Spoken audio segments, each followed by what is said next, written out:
Hey friends, welcome back to 3D Cartoon Review. Today, we're stepping into the crimson hush of Renegade Immortal episode 117 with a faithful cinematic retelling, expanded for richer atmosphere while keeping every plot beat intact. The prison breathed like a dying throat, slow, rasping, and cold. Iron sweat clung to the stones. Torchlight did not so much illuminate as bruise the dark, leaving longer shadows between every step.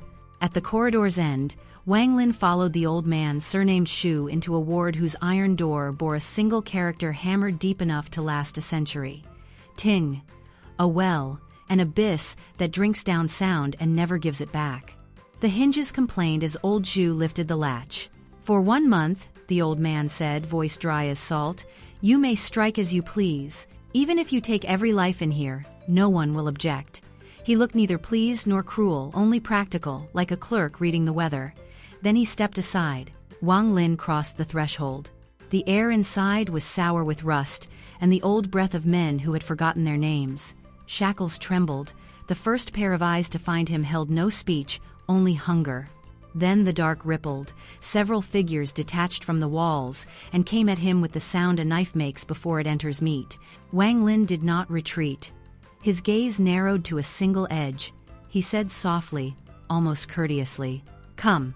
What followed was not chaos, but rhythm, the grim percussion of survival. The first prisoner lunged.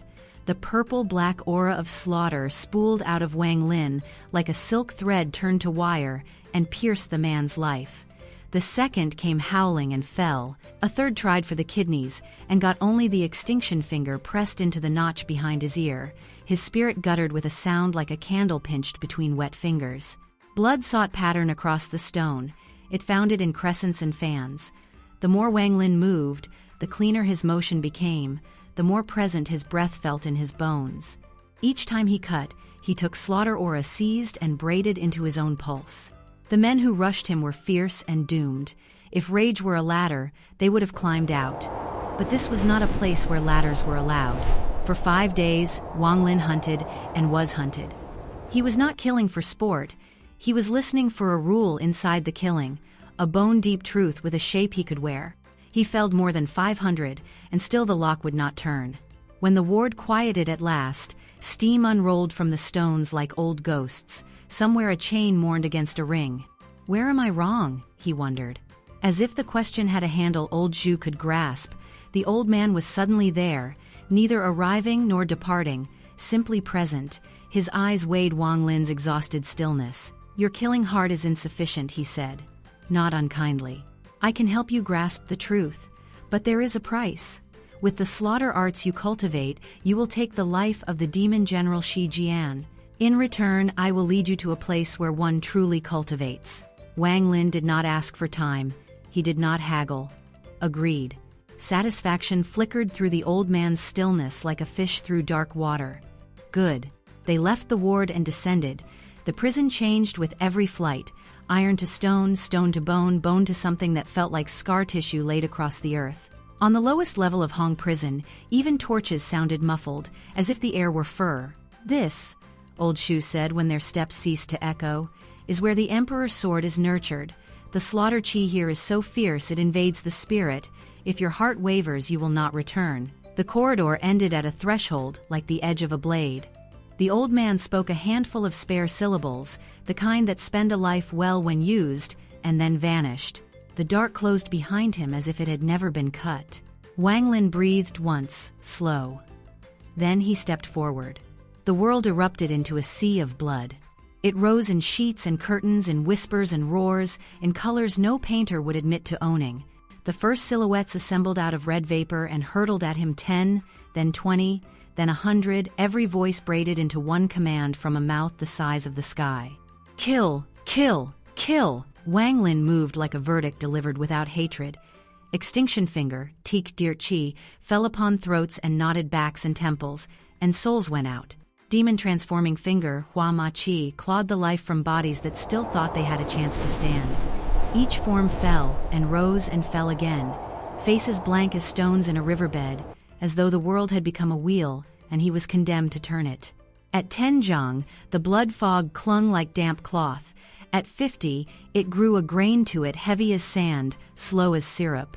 At 100, it settled on him like armor he had not asked for but could not refuse. Days folded into each other without edges. Time lost its count, and only the counting of bodies remained. A lesser mind would have bled into the red and been rewritten as a puppet. Wang Lin refused the shape offered to him. He let the repetition carve him down to a bone truth. Fatigue came and went. Hunger came and was forgotten. With each cycle he learned what not to reach for, what to leave as it fell. At last, the wheel shuddered and stopped, the silhouettes that had been infinite burned to ash.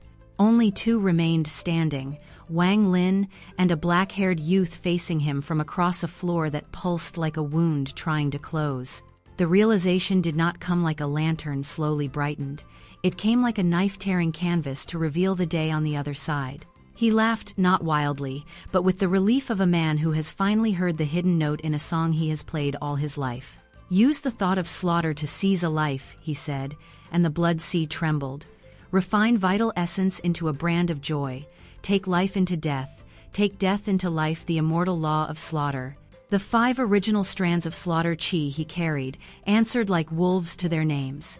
They spun together into a gray cyclone and pierced straight into his chest. The body remembers certain doors. This was one of them. He threw back his head and roared, "Slaughter chi!" The word struck the world. Over 100 red forms around him detonated at once, not in gore but in surrender, each body unraveling into a ribbon of gray vapor that rushed to him like penitents to a shrine. The law felt complete and hungry. The blood sea answered with everything it had. In the next breath, every living form in that realm burst apart, no scream, only the sigh of a book closing, and 3,792 strands of slaughter chi rose and circled Wang Lin in a howling vortex. The ring of them looked like the teeth of a god he now knew by name. From far away, as if the wall between worlds had thinned, something heard him, and hated it. The Emperor's sword thrust out of emptiness as if summoned by a fence alone. Sword will fell like winter, slaughter intent spooled in coils you could cut your eyes on. Mid-flight the blade shivered and became a silver dragon, every scale a sliver of meaning sharpened to a point. It saw Wang Lin and knew him for the insult he was. It struck a single claw, ripping a seam in the sky and coming down to erase him. Wang Lin lifted one hand.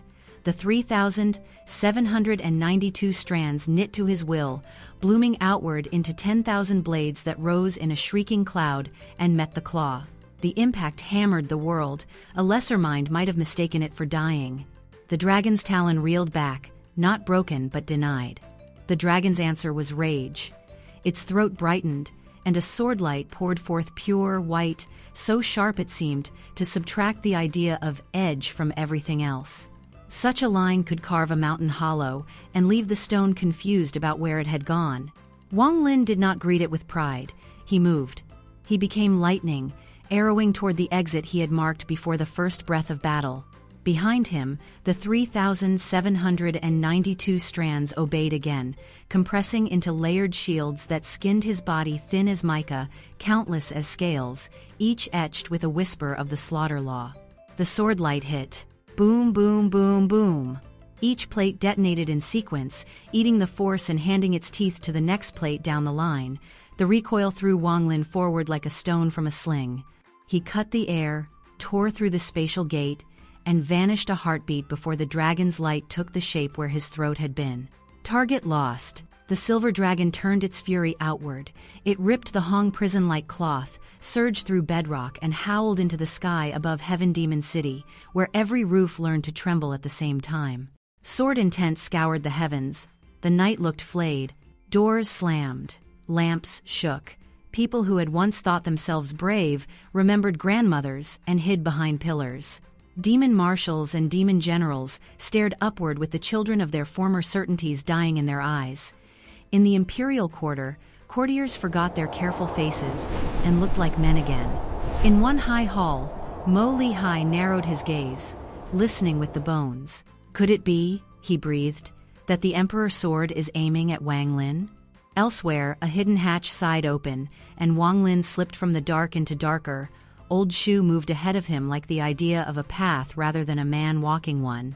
"Remember our agreement," he hissed, satisfied and businesslike, and then his outline dissolved into the black like a lie you will never prove. Wang Lin, aura folded down to a whisper, ran straight for the Mo estate. Mo Lehi did not waste time with surprise.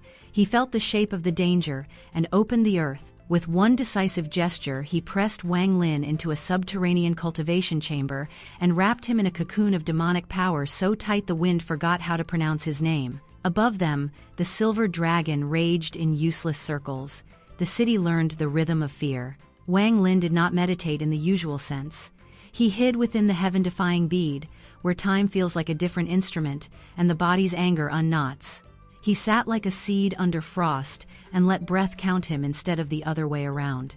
Moonlight, daylight, torchlight, the prison saw all three, and none of them mattered. The Emperor's sword poured its temper into Hong Prison. One stroke of sword light tore 1,000 Jiang Canyon where a corridor had been, erasing weeks of demon folk repairs. When they nearly mended it, the blade came again, and again, and again 10 times in a month until the workers learned to leave their tools where they fell, because they would raise them tomorrow in the same grief. When at last Wang Lin stepped back into the world, the sky still held a faint memory of the dragon's path, hair-fine scratches of silver no one else could see. He stared up, face blank as a hammered plate. "This sword is like a child," he said, iron in his voice. 10 times now.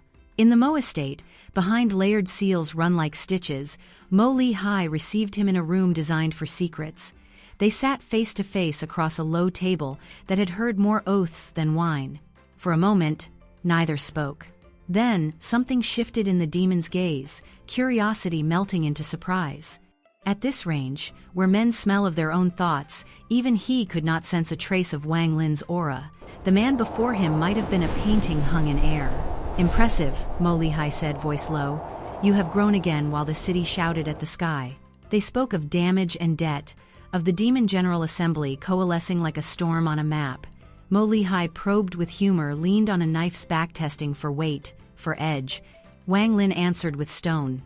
"With one hand," he said, steady and cold, "I can defeat you." Silence breathed once, twice.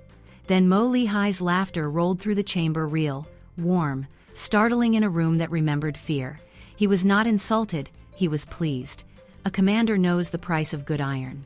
Here, then, was a right hand worth naming, perfect for what the assembly would demand. Above them, the Emperor's sword sulking had settled into weather. Repairs would begin again. Men would tell the story with fewer boasts and more pauses. The Hong prison would keep its secrets, as it always had, and yet the stones might hum a little when Wang Lin went by. And elsewhere, like a signature under a contract, the bargain with Old Xu remained. Shi Jian, the Demon General, a life to be taken by the very art Wang Lin had just deepened. Promises are a kind of prison, when you are honorable enough to keep them. For now, 2 figures sat across a table with no windows, and one laughed because he believed he had found the ally he needed. He had, though he did not yet know what price that ally would charge the world. Thanks for listening on 3D Cartoon Review. If this expanded, faithful retelling of Renegade Immortal episode 117 pulled you in, please like the video, subscribe, and turn on notifications so you don't miss the next episode. Tell me below, was Wang Lin right to bait the Emperor's sword and bolt at the last breath? Which moment hit hardest, the blood Sea悟道or the 10 childish tempests over Heaven Demon City? Your comments shape the next chapters. See you soon.